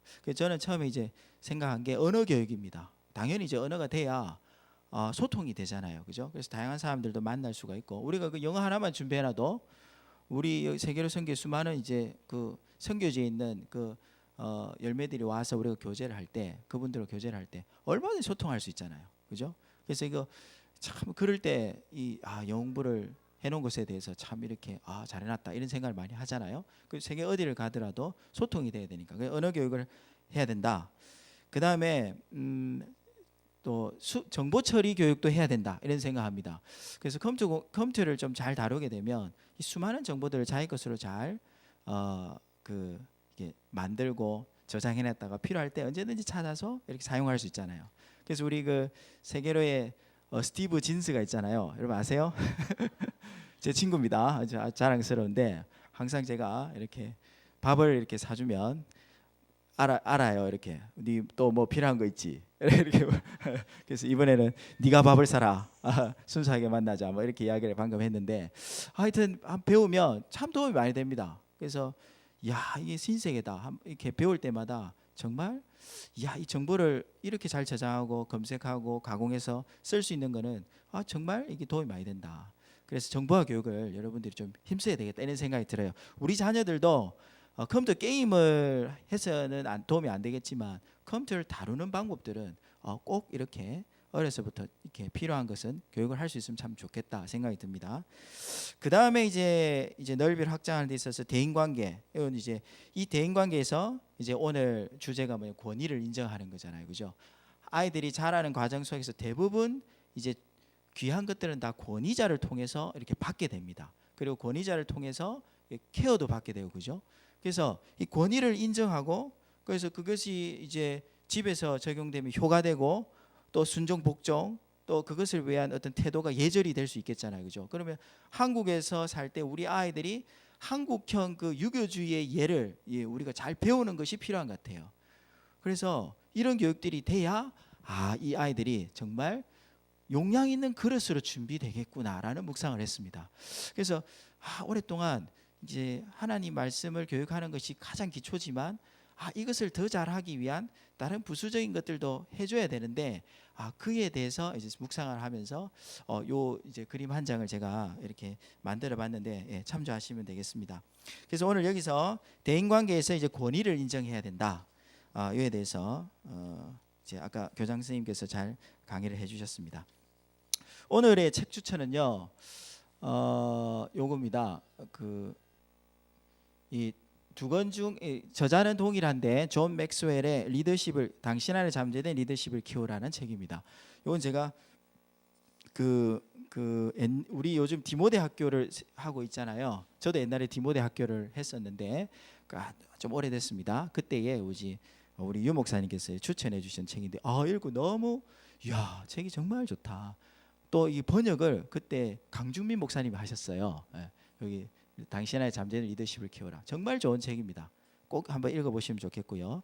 이게 이제 그 오른쪽에 있는 책은 그 안에 있는 내용을 가지고 좀 더 이제 리더십에 관련해서 좀 다시 쓴 책인 것 같아요. 이건 제가 아직 안 읽어봤습니다. 근데 이 두 책의 공통적인 내용은 바로 이겁니다. 요 표인데요. 5 level of leadership입니다. 그러니까 리더십의 5가지 단계를 이렇게 소개를 해주시고 계세요. 아까 우리 교장 선생님께서 누구의 권위를 인정해 주는가에 대해서 이야기를 하셨잖아요. 그래서 뭐 나를 인정해주고 나를 격려해주고 함께해주고 뭐 이런 여러 가지 이야기를 하셨는데 그거를 이제 사실 이렇게 학문적 정리를 해놓은 표라고 할 수 있습니다. 그래서 이게 지금 영어로 돼 가지고요. 제가 한글로 된 걸 찾아야 되는데 영어로 된 걸 찾아버렸어요. 그래서 첫 번째 지위가 가장 낮은 단계의 지위입니다. 이 표를 하는 이유는 이제 사실은 부모로서 우리가 이제 아이에게 질서 가운데 들어와야 되고 권위를 인정해라고 이야기를 해야 되잖아요. 하지만 우리가 준비되어야 될 부분도 있잖아요, 그죠? 그래서 내가 이렇게 준비되어질 때 아이가 나에게 자연스럽게 부모의 권위를 인정하게 될 수 있다는 겁니다. 그래서 이 5개의 단계를 한번 보는데 첫 번째는 제일 낮은 레벨입니다. 뭡니까? 포지션입니다. 포지션. 그러니까 여기 밑에 보면 people follow because they have to. 사람들이 따르는데 그냥 따라야 되기 때문에 따르는 거예요. 가정에서 적용하면 왜 내가 부모의 말씀을 듣냐면 부모니까 그냥 부모니까 날 낳아주신 부모니까 그래서 따르는 거예요. 뭐 다른 거 그냥 내 부모니까. 우리 직장에 가면 뭐 내보다 직급이 높으니까 이렇게 그냥 따르는 거예요. 그러면 제일 낮은 단계의 리더십은 바로 지위만 가지고 있는 리더십인 거예요. 그 다음에 단계는 이제 permission, 허용입니다. 이건 뭐냐면 people follow because they want to. 그들이 원하기 때문에 따른다는 거예요. 그들이 원하기 때문에. 그러면 이 허용의 단계로 들어간 사람들은 이제 사람들이 그와 함께하는 것을 즐거워하겠죠, 그죠? 그러면 이 가정에서 이제 적용을 하면 함께하는 시간이 즐겁다는 거예요. 기쁨이 있다는 거예요. 그래서 나 엄마 아빠랑 함께하는 것이, 어머니 아버지랑 함께하는 것이 좋다는 거예요. 이런 말이, 이런 하나가 이렇게 이야기했어요. 너 아버지 어때? 이러면 아버지요, 무서운데 좋아요. 무서운데 좋아요. 그 아버지 지금 아주 잘하고 있는 거죠. 그 아들이 그렇게 평가를 했다는 것은 그 아버지 지금 정말 잘하고 있는 거예요. 아버지의 권위로서 때로는 무섭기도 하지만 좋아요. 이렇게 이야기하는 거예요. 그 부모의 권위. 그래서 이거 허용이고, 세 번째는 production입니다. 이거는 읽어보면 people follow because of what you have done for the organization 했는데, 저도 자가 잘 안 보입니다. 사람들이 그 리더를 왜 따르냐면 이 사람이 이 조직에 기여한 것이 많기 때문에, 그 성과 때문에 그 사람을 따르는 거예요. 그래서 우리 가정으로 들어가면, 와, 우리 부모님이 우리 집을 지키기 위해서 이제 생계를 유지해서 정말 수고한다. 그리고 뭔가 자신은 피곤한데도 와서 웃어주고 안아주고 또 잘 섬겨주고 이렇게 한다. 또 우리 영적인 분위기를 위해서 엄마가 늦게 와서 피곤하지만 이게 내가 이렇게 잘하기 위해서 나를 위해서 기도해 준다. 이런 거잖아요, 그죠? 그래서 뭔가 이 가족이라는 그 공동체에서 우리 어머니 아버지가 기여하고 있는 그런 성과 때문에 그 인정하는 거예요. 이 리더십 단계가 상당히 높은 거죠, 그죠? 그 다음에 이제 리더십은 네 번째는 people development인데, 이거는 뭐냐면 재생산이라는 키워드가 있습니다. 이게 뭐냐면 이 내가 정말 한 사람의 그 온전한 역할들을 감당하도록 부모님이 나를 정말 잘 도와준다. 회사로 치면은 내가 이 조직에서 정말 그 역할을 잘 발휘하고 차기의 리더십으로 내가 준비되어질 수 있도록 이 조직, 이 리더는 나를 도와준다. 내가 이 리더와 함께 있으면 나도 저 리더처럼 영향력을 미치는 사람이 될 수 있겠다라는 소망을 갖게 하는 그런 리더예요.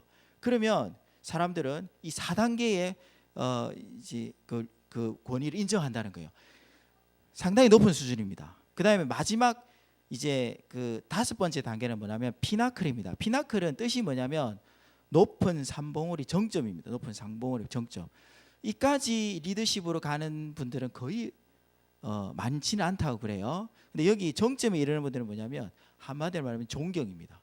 그분이 말하는 거, 그분이 뭐 행동하는 거, 그분의 어떤 태도, 이런 것들이 그냥 존경이 되는 거예요. 그래서 이걸 우리 가정에서 적용해 보면 우리 어머니 아버지가 정말 하나님 앞에서 살려고 한다. 아까 우리 교장 선생님이 부모의 뒷모습을 보고 아이들이 배운다고 그랬잖아요.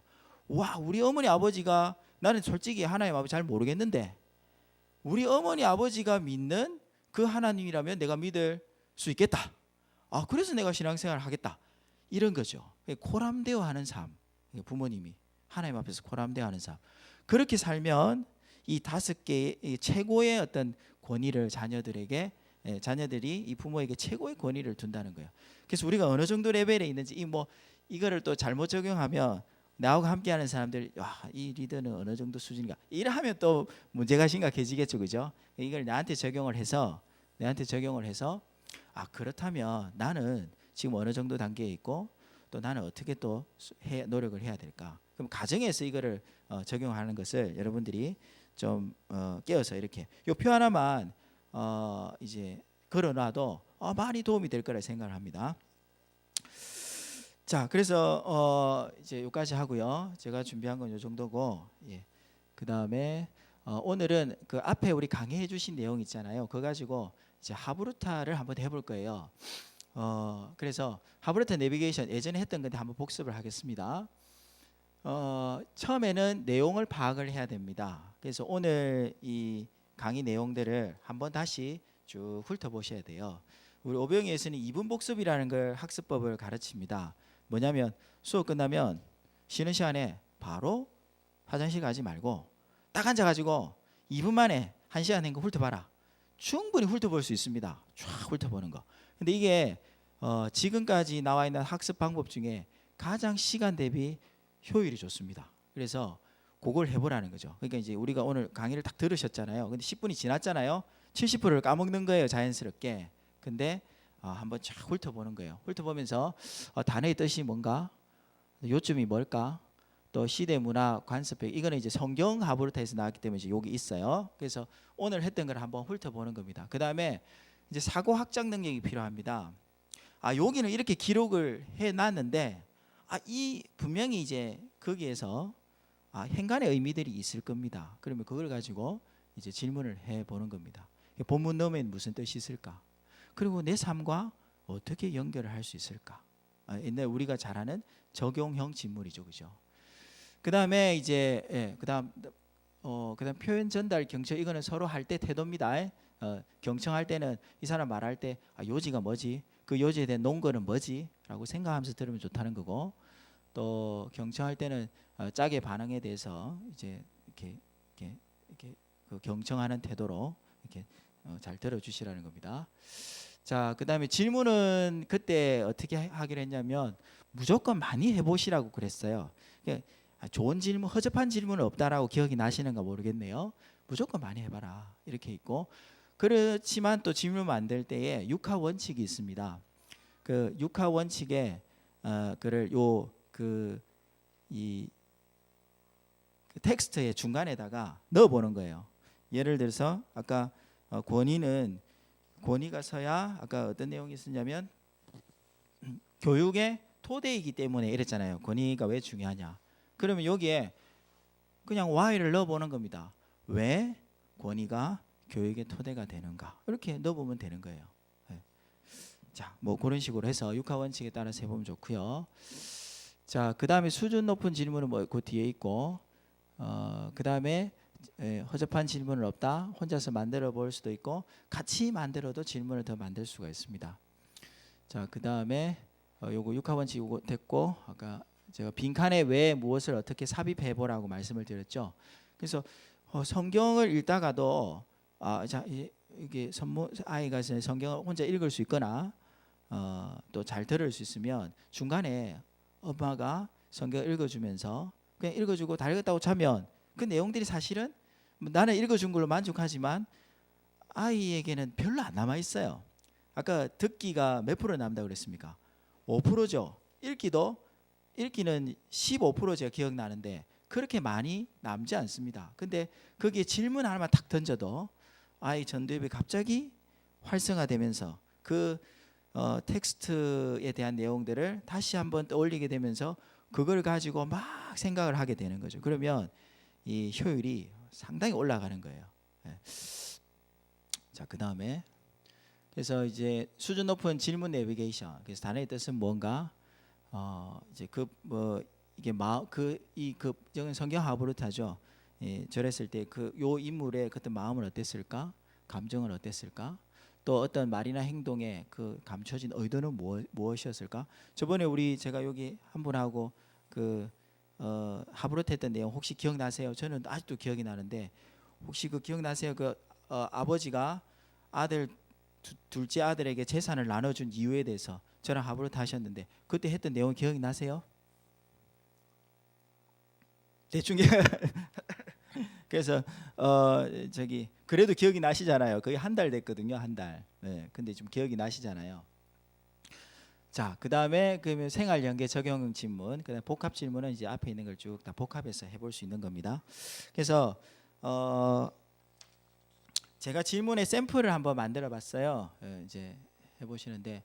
예를 들어서 오늘 여기 이제 요거 가지고 제가 이제 이렇게 막 만들어봤는데 이건 그냥 한번 훑어보시고 여러분이 이제 그 포스트잇을 나눠드릴 거예요. 그걸 만들어가지고 이제 질문을 이제 만들어 보시는 겁니다. 저는 뭐 이렇게 만들어봤어요. 그래서 가정에서 부모의 권위를 나눠주는 경우는 어떤 경우인가? 아까 여기 나눠준다는 내용이 있었잖아요. 그래서 저는 좀 더 구체적으로 어떨 때 나눠주는 건가? 설명도 해주셨죠. 그럼 우리 집에서는 그럼 어떻게 이럴 때 어떻게 할 때 나눠주는 것이 될까 생각해 보시는 거예요. 그다음에 나눠준 부모의 권위를 되찾는 방법은 또 무엇일까? 여기 답은 있죠, 사실은. 그죠? 여기 답이 없는 질문 예시가 아니고 답이 있는 질문 예시입니다. 그래서 답이 있는 내용이에요. 그다음 우리 집에서 나는 권위를 인정받고 있는가? 아이들이 권위를 인정하도록 하는 방법은 무엇일까? 뭐 이런 질문을 막 해본 거예요, 제가. 그다음에 로마서 13장 1절에서 모든 권위는 다 하나님께로부터 온다고 말씀하셨다. 하지만 대적해야 할 사단의 권위도 있지 않는가? 어떻게 이해해야 할까? 이것도 우리가 한번 생각해 보는 거예요. 그죠? 유대인 학살의 그 권위는 어떻게 우리가 이해를 해야 됩니까? 내가 만약에 그 독일 군사였다면, 그리고 내 하나의 신호를 내리면 이제 그 가스관의 밸브를 탁 열게 되는데, 그때 나는 그러면 그 신호를 내릴 것인가? 어떻게 하실래요? 이런 것도 한번 생각해 볼 수 있잖아요. 그 다음에 따르는 자로서의 태도와 권위자로서의 태도 둘 다 훈련해 가야 한다. 내가 각각 개선해야 할 것은 무엇일까? 우리는 다 누군가를 따르잖아요, 그죠? 또 누군가를 지도하잖아요, 그죠? 그럼 내한테 필요한 뭐 훈련은 뭐가 있을까? 뭐 이런 질문도 해봤습니다. 그 다음에 부모로서 안에서 제가 저한테 질문 던진 건데, 또는 남편으로서 뭐 자신을 생각할 때 존경받는 권위자가 아니어서 아이들의 순종을 요구하기 어렵다. 나도 솔직히 뭐 내가 이렇게 그렇게 잘 내가 존경받을 만한 인물이 아닌데 내 말에 아이들이 순종을 해라고 강요하려니까 막 뒤가 땡기는 거예요. 이게 땡기는 거예요. 그러면 내가 먼저 준비되고 나서 순종을 가르치는 게 맞지 않는가? 이런 질문도 한번 해본 거예요. 그래서 제가 막 이렇게 다양하게 해봤는데, 이거는 그냥 참조하시고 그냥 그 포스트잇을 가지고 막 질문을 어떤 거라 좋습니다.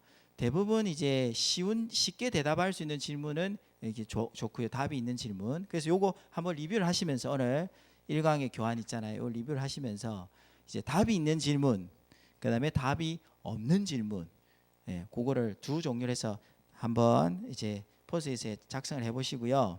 작성한 것을 제가 여기 화이트보드를 가져왔는데, 여기 반을 딱 나눠서 이쪽은 답이 있는 질문을 붙일 겁니다. 그다음에 여기는 답이 없는 질문을 붙일 거고요.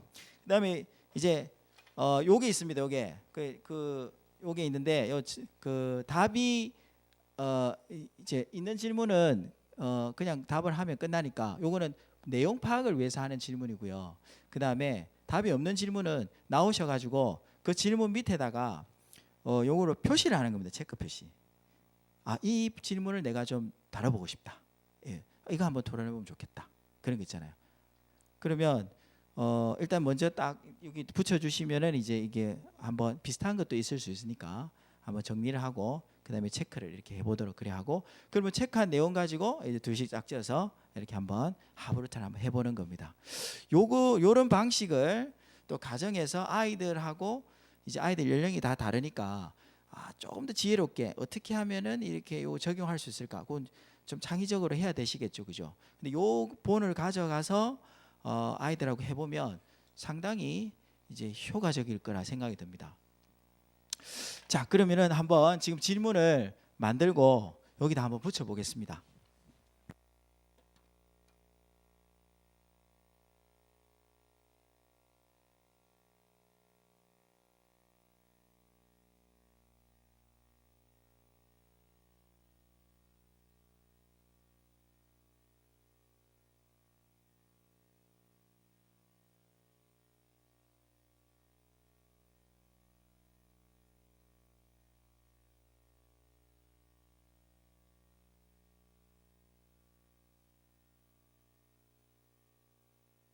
제가 저기 약간 진행상 좀 잘못 말씀드린 게 있는데, 여기에 붙이는 것에 대해서 이렇게 체크를 한다는 걸 미리 아이들한테 이야기해 주면 안 됩니다. 그럼 억수 부담스러워해요.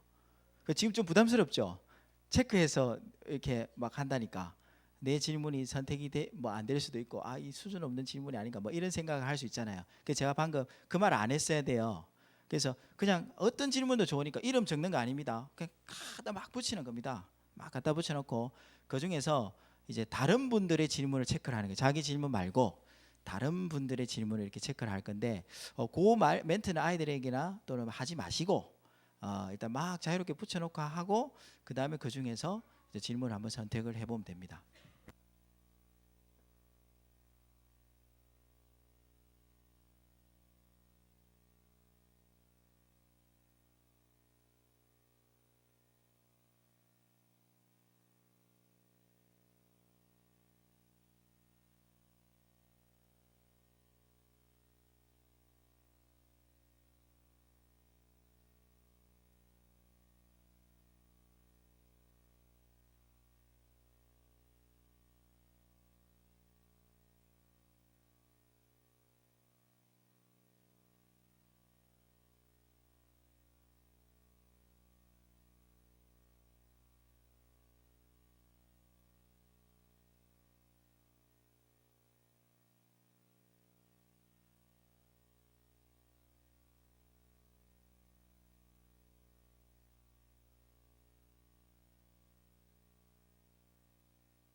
질문을 만드실 때 저도 이거 참 할 때마다 새로운데 절대 너무 잘 만들겠다 이런 생각하면은 잘 안 만들어집니다.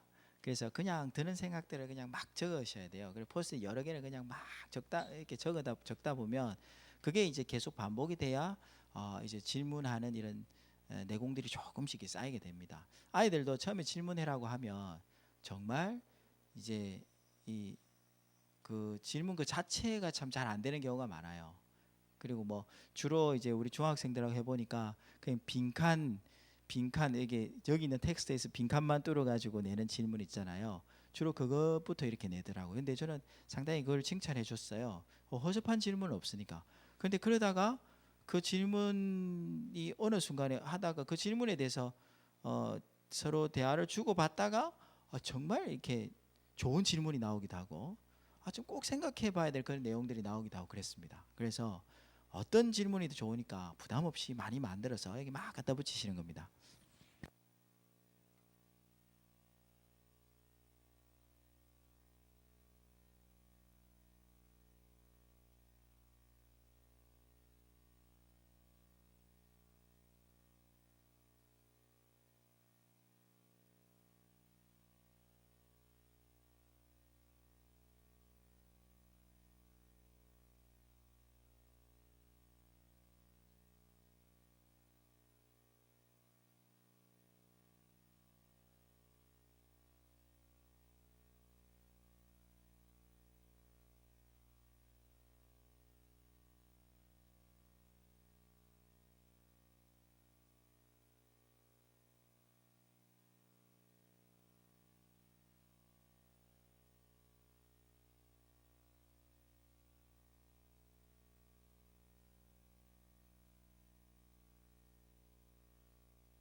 자, 그러면 네, 우리 모든 집중이 원준에게 가 있네요. 원준에게 마이크를 넘겨야 되겠어요. 자, 이렇게 그 답이 있는 질문과 없는 질문 해봤습니다. 요 사실은 해보면서 이제 제가 두 가지인데 하나는 두 가지를 기대하고 이걸 하는 거예요. 하나는 여러분들이 오늘 그 배웠던 내용들을 질문을 만들려면 다시 리뷰를 하셔야 됩니다. 그러면 훨씬 기억이 많이 날 거예요. 그리고 이제 그게 첫 번째고, 두 번째는 이제 이렇게 질문이 나오잖아요. 그 질문이 나온 가지고 서로가 좀 이렇게 짝을 지어서 토론을 하잖아요. 그러면 그 내용에 대해서는 더 기억이 많이 되겠죠, 그죠? 오래 가고 또 더 깊이 있게 되고 이렇게 할 겁니다. 시간이 다 돼가지고 그 질문만 읽고 거의 마무리해야 될 것 같습니다. 자, 답이 있는 질문은 답을 바로 해보시면 돼요. 자, 권위는 누구로부터 위임되는가? 그렇죠, 하나님. 존 맥스웰 리더십의 법칙 중에서 리더십의 단계는 무엇일까요? 이 5가지 단계 그 이야기죠. 나는 어떠한 단계의 리더십에 대해 생각 중인가요? 어떠한 리더십이 되고 싶은가요? 당연히 제일 피나클이죠. 제일 위에까지. 대신 이제 포스트잇에 하나의 질문만 이렇게 적어주시면, 그리고 오늘 제가 못 나는데 이렇게 좀 진한 걸로 있잖아요. 큰 글씨로 이렇게 할 수 있으면 좋습니다. 그다음에 어떤 사람에게 권위를 느끼나, 어떤 사람의 권위를 느끼나, 이거 아까 이제 했잖아요, 그죠? 그다음에 우리 집에 1번은 누구니? 이 누구니? 이거는 아이한테 하는 거네. 아이를 향해서 아이를 향해 질문해요. 예, 자수 안 하셔도 돼요. 자수 안 하셔도 돼요. 자수. 예, 예. 그래서 누군가, 누구일까 이렇게 죠, 그죠? 예, 그죠. 우리 집에 1번은 누굽니까? 하나님이시죠. 하나님과 말씀. 2번은요. 아버지, 그죠? 예. 자, 잘못된 권위자에 대한 첫 번째 태도는 요 교환이 있었죠. 첫 번째 태도가 뭐였습니까? 예, 부드러운. 네, 예. 그 포스트잇은 3M을 꼭 써야 되겠습니다. 자, 이게 다른 거 많이 써봤는데 이거 좀 그래요. 자, 그다음 답이 없는 질문 중에 이제 여러 개 있습니다. 어떤 공간에 갈 때마다 달라지는 권위자에 대한 나의 태도. 상황별로 막 달라진다는 거예요. 이게 괜찮은가? 정확한 의미는 뭐 상황마다 권위자에 대한 태도가 달라진다. 상황마다 달라진다. 이게 옳은가? 그렇죠. 또 달라져야 될 부분도 있고, 그죠? 요거 생각해 보는 거예요. 그다음에 인사를 잘 안 하려고 그러니까 요 지금 체크된 것만큼 한번 해볼게요. 시간이 없어서. 하나님을 모르는 아이들에게 권위를 어떻게 설명해야 하나요? 하나님 모르는 아이들에게 권위를 어떻게 설명해야 하나요? 좋은 질문이라 할 수 있겠죠, 그죠? 우리는 이제 사실은 모든 권위가 하나님께로 나오고 그게 다 질서가 있는데, 그죠? 하나님 모르는 아이들은 그럼 이 하나님 빼고 설명을 해야 되나? 물론 이제 사회적으로 일반적으로 용인되는 그런 권위들이 있지만, 자, 그 다음에 이거는 세 개네요. 권위를 세우면서도 아이의 자존감을 길러주려면, 이 질문 이런 것 같아요. 내 권위를 세우고 질서를 이렇게 잘 유지하면서도 아이의 자존감을 세워주는 그 방법 뭘까? 보통 그러면 이 질문의 의도는 권위를 세우다가 아이들의 자존감을 잃게끔 하는, 또는 기는 살려줘야 되는데 기를 꺾어버릴 수 있는, 그 고집을 꺾어야 되는데 기를 꺾어버리는, 그죠? 권위로 그런 의도가 있는 질문인 것 같아요. 그다음 여기는 잘못된 권위에 대해, 예를 들어서 신사참배 강요에 대하여 대항하여 싸워야 하는가, 아니면 기다려야 하는가? 신사참배에 대해서 대항하여 싸워야 하는가, 기다려. 잘못된 권위다, 그죠? 이거는 기다려야 하는가, 싸워야 하는가? 기다리는 거하고 싸우는 거하고 요건 좀 생각이 필요한 게, 질문의 의도를 좀 더 우리 생각을 해봐야 될 것 같아요. 자, 이렇게 해서 이 중에 하나를 선택을 하셔서 이제 둘씩 짝지어서 이제 이야기를 해보는 거죠. 이제 요걸 해보는데 이제 시간이 되면은 이거를 해보려고 그래요. 근데 지금은 이제 안 되니까 마무리를 할게요. 그 권위를 세우면서, 그러니까 질서를 세우면서 아이들의 길을 어떻게 기도 같이 그러니까 기도 같이 세우는. 그러니까 이게 아까 길을 꺾는다라는 말은 잘못된 말이라고 그랬잖아요. 저번에 강의 때 길을 꺾으면 안 되고 어떤 상황에도 길은 살려줘야 되는데 고집을 꺾어줘야 되는 거죠, 그죠? 그래서 요거는 이제 그래서 이렇게 서로 이렇게 대화를 하다 보면 실질적인 그런 사례들도 나올 거고 또 이게 계속 이야기하고 서로 충분히 토론하면 그 내용들이 가정에서 적용될 수 있는 확률이 훨씬 높아질 거라는 거죠.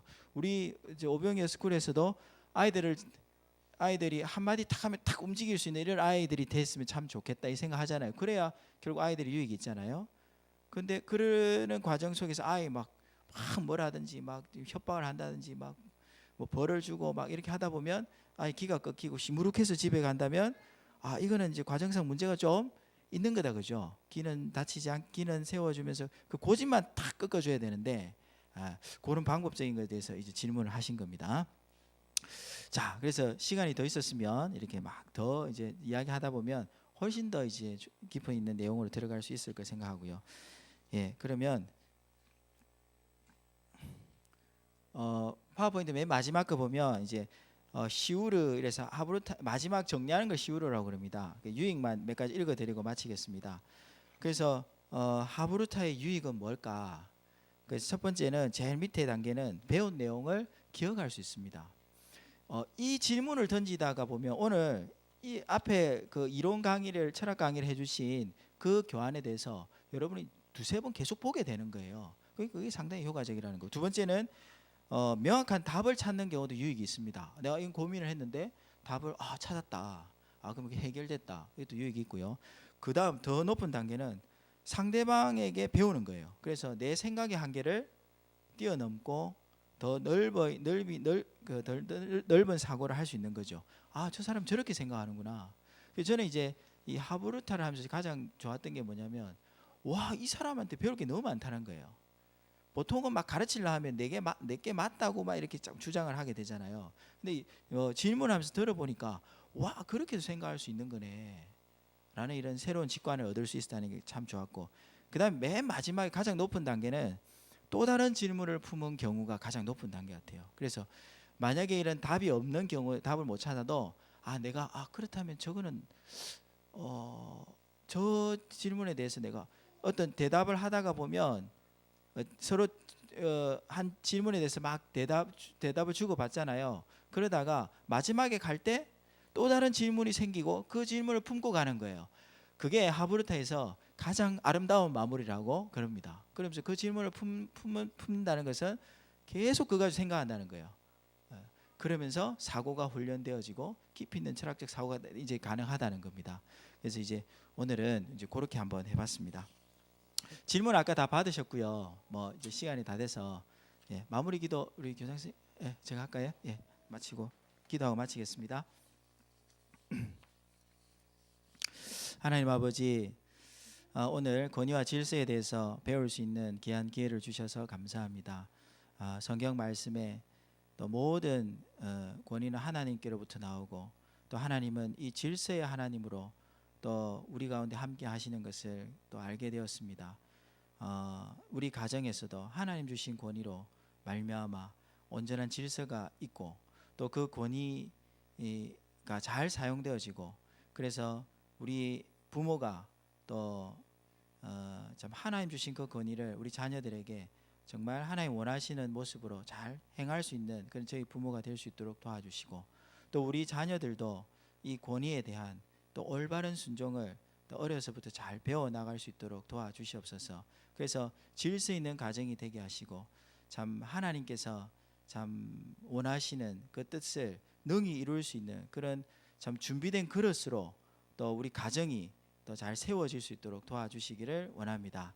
또 돌아가서 또 한 주 동안 두 주 동안 배운 말씀을 가지고 적용을 하게 될 때에 참 하나님의 뜻이 우리 가정에 서게 하시고 또 하나님 계획하신 그 아름다운 그런 결과들이 간증들이 생겨날 수 있도록 도와주시기를 원합니다. 말씀이 전수되고 귀한 하나님의 원리가 세워지는 우리 각 가정 다 될 수 있도록 도와주시기를 원합니다. 함께 하시는 주님께 감사를 드립니다. 예수님 이름으로 기도합니다. 아멘. 네, 수고하셨습니다.